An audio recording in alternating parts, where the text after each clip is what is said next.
BJP ప్రభుత్వ విధానాలపై CM Revanth Reddy తీవ్ర విమర్శలు చేశారు. రాజ్యాంగం ప్రసాదించినటువంటి ఓటు హక్కును కాలరాయాలని బీజేపీ ఎస్ఐఆర్ను తీసుకొచ్చిందని ఆరోపించారు.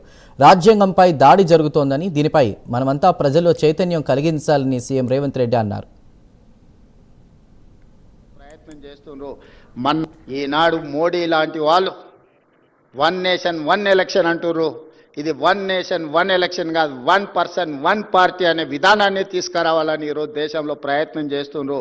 మొన్న జరిగిన పార్లమెంట్ ఎన్నికల్లో 400 సీట్లు అడిగింది రాజ్యాంగంలో మార్పులు తేవడానికి కాదు, రాజ్యాంగాన్ని తొలగించడానికి.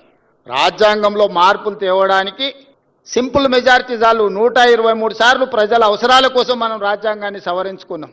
జస్టిస్ సుదర్శన్ రెడ్డి గారు చాలా రాజ్యాంగ సవరణల గురించి వారు ప్రస్తావించారు.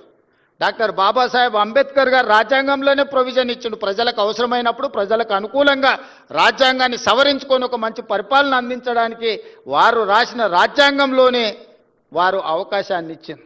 నిజంగా ప్రజలకు అనుకూలమైన మార్పులు తీసుకురావడానికి 400 సీట్లు అవసరం లేదు.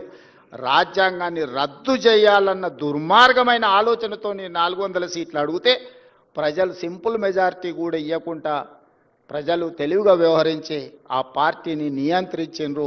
ఇప్పుడు పరోక్షంగా ప్రజలకు రాజ్యాంగం ద్వారా ప్రసాదించబడిన ఓటు హక్కును కాలరాయాలని కుట్ర జరుగుతుంది. దానికి పర్యాయ పదమే ఎస్ఐఆర్ రూపంలో తీసుకొచ్చారు. కుట్ర ఉంది, పేదవాళ్ళని అణిచేయాలన్న ఆలోచన ఉంది. రాజ్యాంగాన్ని ఒక రూపంలో పూర్తిగా సమూలమైన మార్పు తీసుకురావాలనేది ఆ రూపంలో అవకాశం లేదు కాబట్టి ఇంకొక రూపంలో ఈరోజు దాడి జరుగుతుంది రాజ్యాంగం మీద. మనం అందరం కూడా అప్రమత్తంగా ఉండాలి, చైతన్యపరచాలి ప్రజల్ని, ప్రజలలో చైతన్యం తీసుకొచ్చి ముందుకు వెళ్ళాలి. రావి నారాయణ రెడ్డి ఈనాడు మోడీ లాంటి వాళ్ళు వన్ నేషన్ వన్ ఎలక్షన్